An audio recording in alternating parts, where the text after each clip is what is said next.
Bonjour à tous, bienvenue dans ce nouveau numéro de Startup. L'écosystème des startups s'étend de jour en jour et bon nombre d'entrepreneurs, dont certains que nous avons reçus ici, conseillent aux jeunes qui veulent entreprendre de se positionner sur un secteur d'activité existant mais d'innover grâce au digital.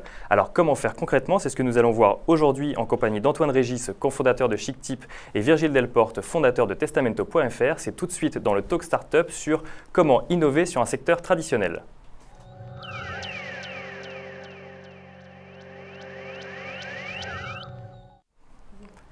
Virgile Delporte, bonjour. Bonjour. Alors vous avez fondé Testamento.fr dont le site a été lancé en décembre 2013. Le principe c'est de pouvoir en fait créer son testament en ligne de façon totalement autonome et de façon rapide sans passer par un notaire. Vous pouvez nous en dire un peu plus? Donc oui, effectivement, Testamento.fr, le premier site internet dédié au testament et à la succession, avec à la fois des outils gratuits d'information et un outil de génération de testament qui peut être envoyé à un notaire de Testamento si on ne souhaite pas du tout se déplacer. Antoine Régis, bonjour. Bonjour. Alors vous avez fondé en mars 2013 avec un ancien camarade de promotion, Étienne Morin, Chictip. Et Chictip, donc c'est un service de vente à distance mais personnalisé, spécialisé donc dans les habits, dans le textile. Exactement. En fait, c'est un service de personal shopping à distance, une nouvelle façon de faire du shopping pour les hommes, qui fonctionne en gros en 3 étapes. Une courte inscription sur le site, où on va parler de son style vestimentaire, un entretien téléphonique avec une styliste à qui on va confier ses besoins du moment, et un envoi à domicile d'une sélection de vêtements qu'on peut choisir, conserver et ensuite retourner facilement. Alors messieurs, vous avez tous les deux lancé votre entreprise en proposant un service innovant sur un secteur qui existait déjà, donc à savoir la distribution textile et le service notarial. Pourquoi avoir proposé cette alternative? C'est parce que vous vous êtes rendu compte que ces professions étaient plus en phase avec leurs clients, qu'il fallait proposer un nouveau service tout simplement? Virgile d'abord. À l'origine, moi ça a été une expérience personnelle. Je pense que c'est souvent, le constat vient d'une expérience personnelle. Je m'apprêtais à partir pour un trek en Amazonie sans mes enfants, avec ma femme, et on a eu un petit coup de peur le soir au moment où on bouclait nos bagages. On a essayé de faire un testament tout seul et en revenant du trek, je l'ai montré à un notaire, il m'a dit bonne intention mais ça n'a aucune valeur juridique. Ça a été un déclic. Et donc vous vous êtes dit il faut créer un site où on pourra faire exactement la même chose mais avec une valeur juridique. Absolument. Et Antoine, vous comment avez-vous eu l'idée? Vous êtes parti d'un constat pareil que… Ouais, je pense que ce qui est à la base de tout ça, c'est d'abord un insight consommateur et nous c'est un insight qu'on a constaté assez rapidement, c'est que globalement aujourd'hui il y a 80% des hommes qui disent qu'être bien habillé pour eux c'est important et il y en a plus de la moitié qui disent que faire du shopping c'est pénible. Donc, Et vous avez fait des études tous les deux pour vérifier si le constat que vous aviez fait était également partagé par un certain nombre d'autres personnes? Oui, c'est vrai que c'était… en fait, une fois qu'on a l'idée, il faut quand même aller un petit peu plus loin que l'idée, essayer de voir s'il y a un marché ou pas. Moi, ça s'est passé en 2 temps. Le premier, c'était de regarder en France qu'il existait. Je n'ai pas trouvé d'outils de services web qui permettaient de répondre à ce besoin. Donc, première chose, il n'existe pas. Alors après, pourquoi il n'existe pas? Des chiffres qui m'ont alerté, c'est que 90% des successions en France se font sans testament. Alors que, sans notaire ou sans testament? Sans testament tout court. D'accord. Les gens n'ont rien fait. Si on compare avec des pays anglo-saxons comme les US, on est à 50%. Et donc on a un retard. Et en creusant un petit peu, on s'aperçoit que des populations pacsées ne savent pas qu'elles ne sont pas protégées. On a détecté le marché comme ça en regardant un petit peu dans d'autres pays si ce genre de service existait déjà. Donc finalement, votre cible, c'est des gens qui n'auraient pas rédigé de testament au départ et qui là, en 30 minutes, ça ne leur fait pas perdre spécialement de temps, pas de rendez-vous, hop, ils créent leur testament et c'est chose faite. Exactement. En fait, on ne s'adresse pas aux clients classiques du notariat, puisque celui-ci va continuer d'aller voir son notaire. Nous, on n'est pas en train d'essayer de prendre le marché au notaire. On est tout simplement en train de démocratiser le concept et de rendre le concept de faire un testament beaucoup moins austère et beaucoup moins difficile. Alors Antoine, vous disiez qu'il y avait un certain nombre de gens donc, qui n'aimaient pas, un certain nombre d'hommes qui n'aimaient pas faire les boutiques. C'est pas quelque chose qui m'étonne pour être honnête. Pareil, vous non voilà, plus. vous faites partie des 50%. Et donc vous, concrètement, vous avez quand même fait une étude. Ouais, en fait, la première chose qu'on a fait, c'est d'abord un insight, c'est un peu comme Virgile, hein, c'est de se dire autour de nous, on est entouré de ces hommes-là. Moi, j'étais dans un cabinet de conseil en stratégie, Étienne était dans une équipe de rugby des anciens d'HEC. On n'avait que des gens qui avaient plutôt de l'argent, plutôt besoin d'être bien habillé, plutôt envie d'être bien habillé, mais ni le temps ni l'inspiration de le faire. Et ensuite, on a confirmé ça avant de se lancer. On a fait une étude autour de nous d'abord dans un premier temps. On a quand même interrogé 1000 personnes. Et ensuite, là récemment, on a fait une étude avec CCM Benchmark pour confirmer ces choses-là. Et ensuite, une fois qu'on a fait ce constat, c'est de se dire, bon, bah, essayer de comprendre pourquoi, quels sont les freins et comment est-ce qu'on peut les lever et aller le plus rapidement à la rencontre du marché en fait.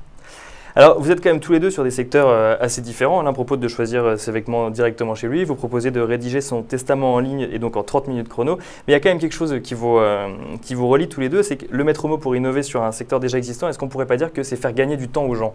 C'est ce que vous proposez tous les deux et c'est vraiment, enfin, j'ai l'impression, la chose qui vous différencie par rapport aux acteurs traditionnels. Je pense que ce côté de simplification et de gain de temps, en tout cas, c'est une tendance de fond aujourd'hui. C'est apporter plus de services aux clients. Ça existe dans mon secteur, ça existe dans le secteur de Virgile, ça existe un peu partout. De là à dire que c'est la seule façon d'innover dans les secteurs existants, je ne serais pas d'accord. Nespresso, quand ils ont lancé des capsules, c'était une innovation. Tout le monde buvait du café depuis un siècle. Quand on fait du low cost, comme Ryanair, c'est un secteur qui existait également. Mais en tout cas, je pense qu'on s'inscrit dans une tendance qui n'en est qu'à ses débuts. Le temps, effectivement, est un paramètre très très important, en l'occurrence pour nous. C'est vrai que j'aurais tendance à penser que l'utilisateur de Chictip va faire ça aussi pour gagner du temps, être conseillé et gagner du temps. Donc nous, le temps, c'est un facteur. La confiance en est un autre, en fait. Donc nous, on dit bien haut et fort qu'on ne fait pas de conseils sur notre site Internet. On refuse les cas complexes, on les renvoie vers des professionnels.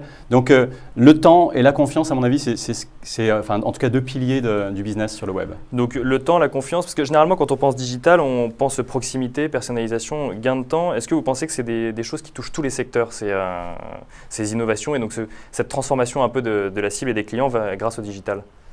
Ce qui est sûr, c'est qu'aujourd'hui, dans le digital, la notion de personnalisation, elle est présente partout. Enfin, c'est un standard. Même si les gens ne s'en rendent pas compte, quand on arrive sur une page aujourd'hui, je ne vais pas avoir la même chose, je ne vais pas avoir la même newsletter, je ne vais pas avoir le même contenu. Donc c'est devenu un standard. Et par ailleurs, il y a tellement de diversité, tellement de richesse dans le web que la curation, en fait, aujourd'hui, est devenue une nécessité absolue. Et c'est vraiment une attente des clients qui n'est pas forcément exprimée, mais c'est un besoin très clairement ressenti. Virgile, vous faites des testaments personnalisés en fonction des gens qui viennent sur votre site ou pas encore? Alors, en l'occurrence, nous, en fait, on permet de remplir un objectif très simple, c'est que quand il y a des couples, qu'ils soient pacsés ou mariés, en fait, on va leur permettre de renforcer les droits pour les mariés, avec l'équivalent d'une donation entre époux, et pour les couples pacsés, on va les rendre héritiers. Il y a des éléments de personnalisation, mais autour d'axes très très simples. Et parce que je voyais sur votre site tout à l'heure aussi que vous proposiez un service, c'était de savoir qui sont ses héritiers. Donc ça veut dire qu'on a, enfin moi c'est quelque chose où je ne me suis jamais posé la question, mais donc on n'a pas forcément les mêmes héritiers en fonction de sa situation et les gens ne sont pas forcément au courant de qui peut hériter de son patrimoine. En fait, ça fait partie des services qu'on a lancés après le décembre. En fait, on savait qu'il y avait un niveau de connaissance du marché qui n'était pas bon, mais on ne savait pas qu'il était à ce niveau-là. C'est-à-dire qu'on a lancé ce service pour savoir qui sont ses héritiers parce qu'on se rendait compte autour de nous qu'il y a beaucoup de gens qui ne savaient pas. Et donc, notamment les couples pacsés qui pensent qu'ils sont héritiers l'un de l'autre, ils ne savent pas que c'est un quart les parents, enfin qu'il y a des parties qui vont vers les parents et vers les frères et sœurs. Si on n'a pas d'enfants, qu'est-ce qui se passe? Si on a des enfants, est-ce qu'on peut les déshériter? On parlait de sujets super simples à la base, en tout cas qu'on peut penser comme connus, et en fait on s'aperçoit que non. Donc démocratiser, ça passe aussi par de l'explication, de la pédagogie. Ouais. Alors, innover sur un secteur qui existe déjà, c'est aussi s'exposer à la réaction des acteurs de ce secteur. Virgile, on va commencer par vous. Dans le cadre de Testamento, on est dans des professions très réglementées.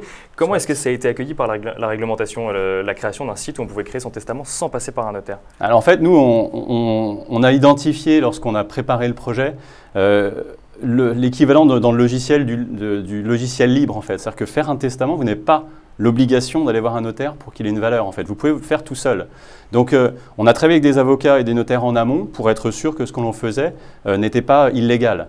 En revanche, effectivement, il y a eu des réactions épidermiques au lancement du service de notaires ou d'instances qu'on dit que c'était inacceptable, qu'il fallait absolument rencontrer des gens, etc. Et donc, nous, on a dit, attention, on n'est pas en train de dire qu'on fait de la concurrence de notaires. On est là pour démocratiser un service et on peut d'ailleurs le faire ensemble avec vous. C'est vrai que justement, c'est quelque chose qu'on entend souvent quand le digital s'inscrit dans un nouveau secteur. On entend, mais le digital ne peut pas remplacer l'humain, on ne remplacera jamais un expert par un site internet. Qu'est-ce qu'on leur répond à ces gens-là? On leur répond que c'est vrai.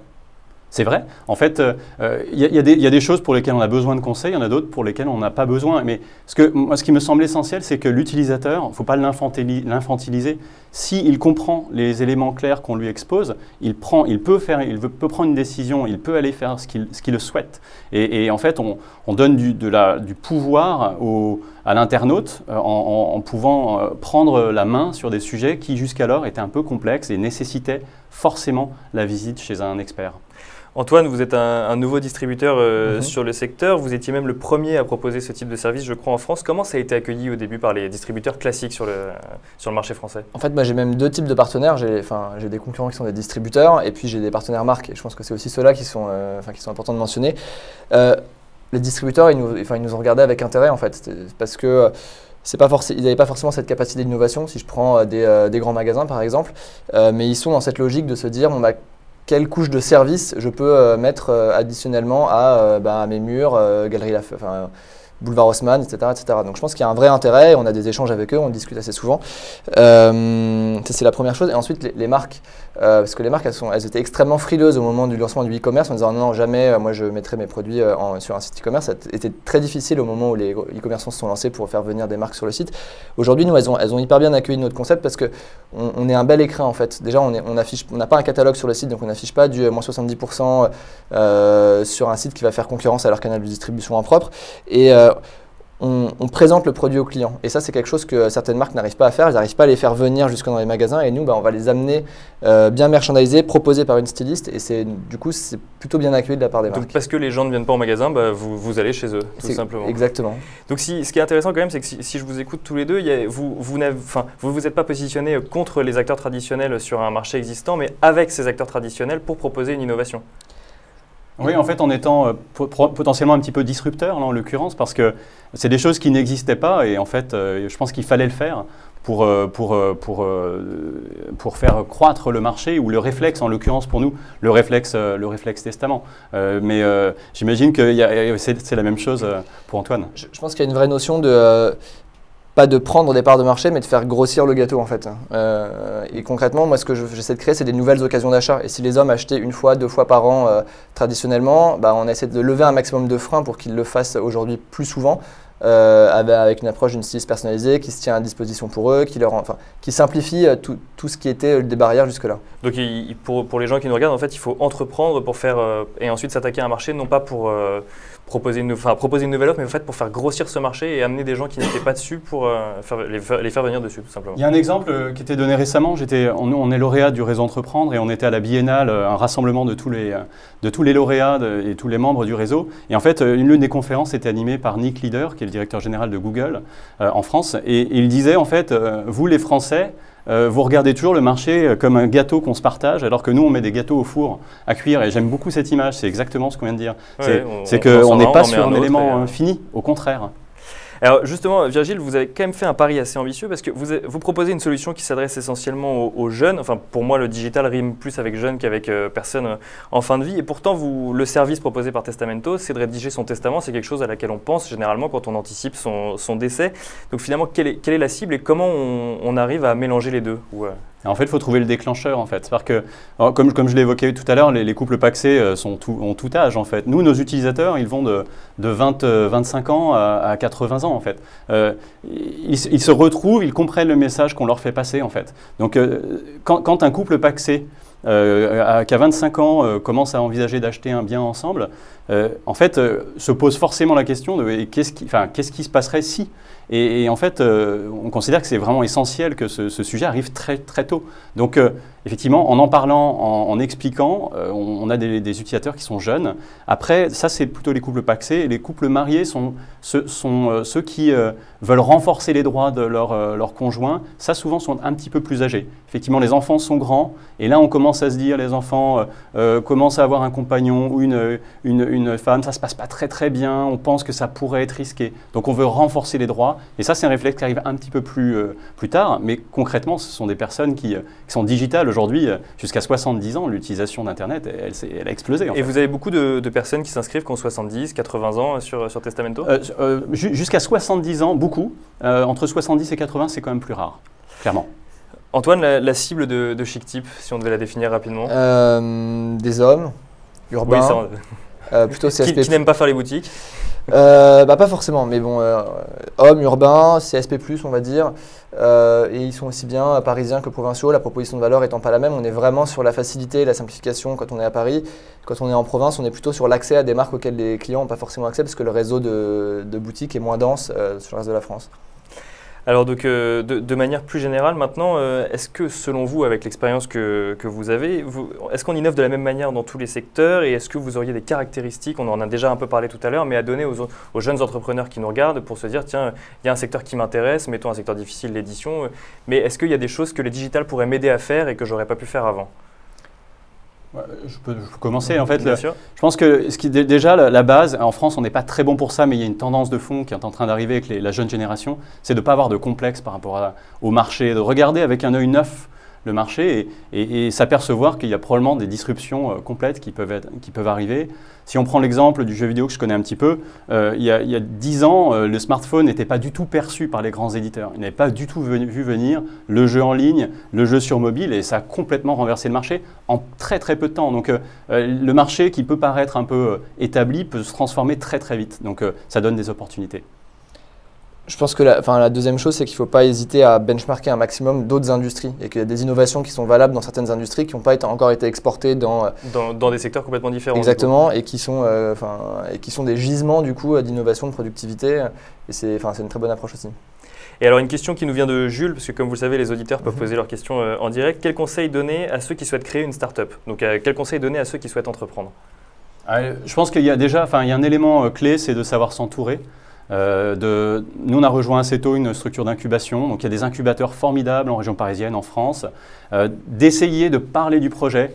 On a souvent, surtout au début de carrière, de se dire j'ai une idée géniale, il ne faut surtout pas que j'en parle sinon je vais me la faire piquer. Ça c'est du pipeau, c'est pas vrai, il faut vraiment pas en parler, expliquer son concept et puis au fur et à mesure qu'on l'explique, on s'aperçoit des failles, des opportunités et plus on échange, plus on obtient de retours intéressants. Ouais.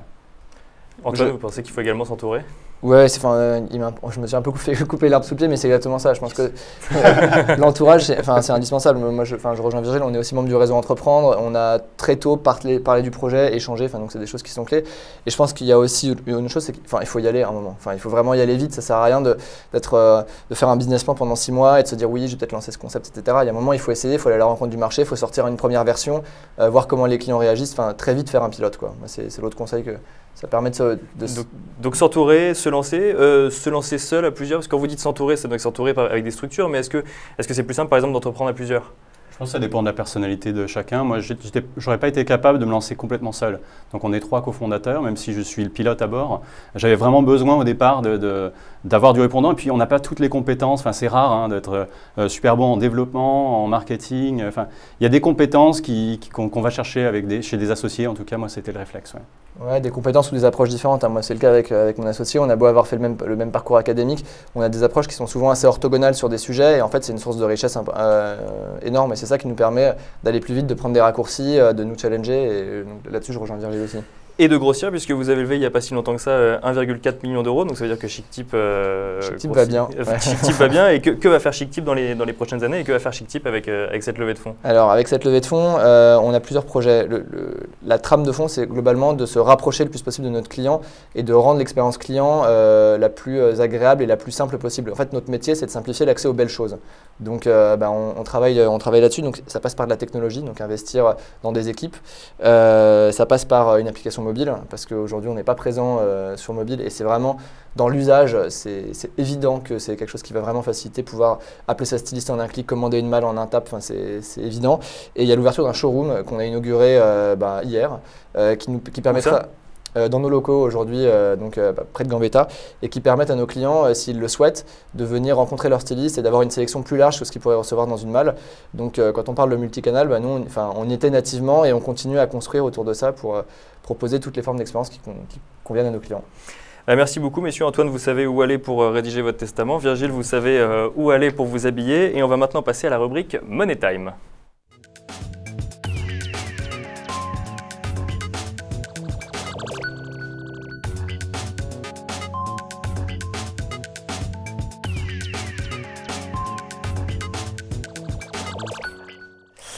Money Time, l'occasion durant les 5 dernières minutes de cette émission de venir présenter une start-up innovante et c'est aujourd'hui en compagnie de Peyo Dubarbier, fondateur de Deal for Event. Bonjour Peyo Dubarbier. Bonjour. Alors Deal for Event, si on devait le définir, qu'est-ce que c'est? Alors simplement, c'est un service de conciergerie en billetterie de sport haut de gamme à destination des entreprises qui recherchent aujourd'hui des billets de sport pour faire des relations publiques, inviter des clients, etc. Voilà. Donc ça veut dire qu'une entreprise va vous contacter parce qu'elle a envie d'inviter, je ne sais pas moi, certains de ses collaborateurs à Roland-Garros, et donc elle va passer par vous, et vous allez chercher ses billets, lui proposer les billets avec le service premium, c'est ça, VIP? Exactement. Déjà les billets, il faut faire le distinguo entre les billets secs sur le sport, les billets à destination des supporters, et puis les billets à destination des entreprises. Les entreprises vont utiliser ces billets. Vous parlez de collaborateurs, oui, ça peut être récompenser des collaborateurs. Ça peut être aussi inviter un client, un partenaire, un prospect. Donc finalement, c'est un outil d'aide à la vente quelque part pour les entreprises. Et donc du coup, quel est l'intérêt pour les entreprises de passer par vous plutôt que d'aller chercher directement les billets eux-mêmes? Il y a plein d'avantages. L'idée, c'est que nous, on se positionne comme une agence de courtage. Donc derrière la notion de courtage, il y a deux choses. On offre aux clients déjà le choix, c'est-à-dire la possibilité de puiser dans l'ensemble du calendrier du sport pour un jour faire une opération sur du rugby, une autre fois sur du foot, une autre fois sur du golf. Donc vraiment d'avoir le maximum de choix. Parce que vous avez l'ensemble des sports. Exactement. Si Nous, on va regarder de la Formule 1, il y a de la Formule 1 sur différents Exactement. En fait, c'est là qu'on a un métier de courtier, c'est-à-dire qu'on a ce job de référenceur en fait, des offres disponibles. Et ensuite, la souplesse, c'est-à-dire qu'on va, en tant qu'acheteur professionnel, optimiser les conditions d'achat pour nos clients de ces billets de sport. Antoine, Virgile, est-ce que ça vous donne envie de faire appel à Deal for Event pour, je sais pas, pour vos collaborateurs, pour vos clients, Moi, pour mes clients, mes collaborateurs, j'ai beaucoup de collaboratrices. Alors, ceci dit, il y en a un certain nombre qui sont fans de foot, donc ça peut m'intéresser en effet. Ouais, et puis voilà, l'exemple type, c'est on peut avoir un public féminin. Il existe des solutions aujourd'hui, alors sans être misogyne en disant que le foot, c'est pas fait pour les femmes, parce que maintenant, c'est plus le cas, mais on peut avoir des tournois de tennis, du golf, de l'équitation, enfin vraiment, il y a plein de domaines aujourd'hui sportifs qui vont pouvoir correspondre à telle ou telle cible. C'est ça aussi qu'on offre, c'est-à-dire que l'entreprise puisse se dire, en fonction de ces problématiques, un jour je vais inviter un de mes clients sur du football, une autre fois sur du rugby, une autre fois sur de la voile. C'est d'avoir cette souplesse en fait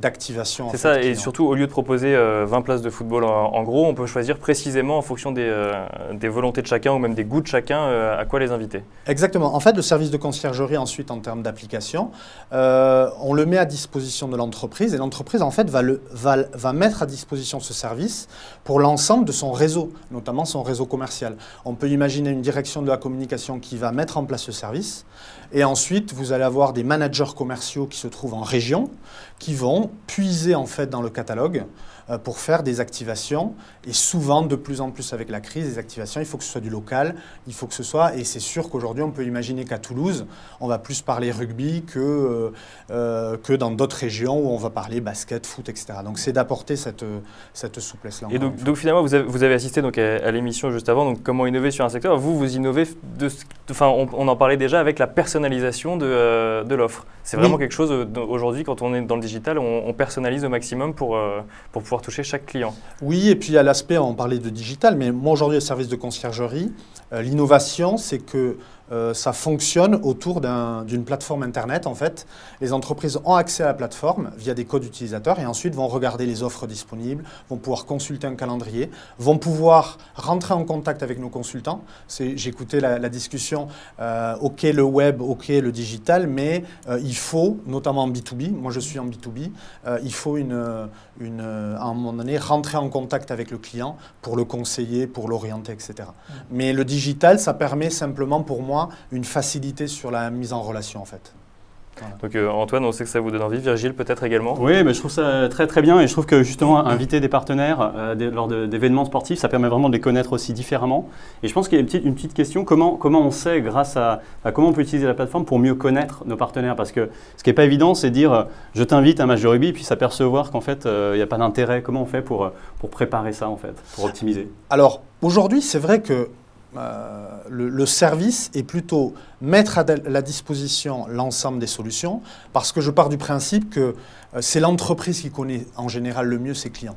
Donc aujourd'hui, je ne vais pas me substituer à l'entreprise pour dire OK. Après, il y a des grandes tendances. Par expérience, on sait que selon les secteurs d'activité, etc., il y a des sports qui sont souvent plus adaptés. Alors les notaires, qu'est-ce qu'ils aiment par exemple? Les notaires, je vais pour pas se me les mettre dans fâcher la avec les poche. notaires, non, mais il y a des univers, évidemment la finance, les notaires, etc., sur lesquels on va travailler sur des univers type tennis, rugby, des sports qui sont catégorisés comme CSP+, plutôt. Golf beaucoup donc aussi. Le golf, les sports hippiques, la voile, vous le voyez quand vous voyez les sponsors en fait, de ces principaux sports. Et puis ensuite, vous avez des gens qui vont plus être sur un registre de convivialité, de proximité avec les clients, dans l'industrie, dans le BTP, etc. Et là, on peut aller chercher des sports aujourd'hui qui correspondent en termes de valeur à ces aspirations-là, c'est-à-dire des sports collectifs. Le rugby aussi. Le rugby est étonnant parce qu'il est à la fois intéressant pour le CSP+, et aussi pour des gens qui vont rechercher de la proximité. Eh ben, merci beaucoup, messieurs, d'avoir répondu présent à notre invitation. Quant à vous, je vous donne rendez-vous même jour, même heure, la semaine prochaine pour un nouveau numéro de Startup. Bonne journée.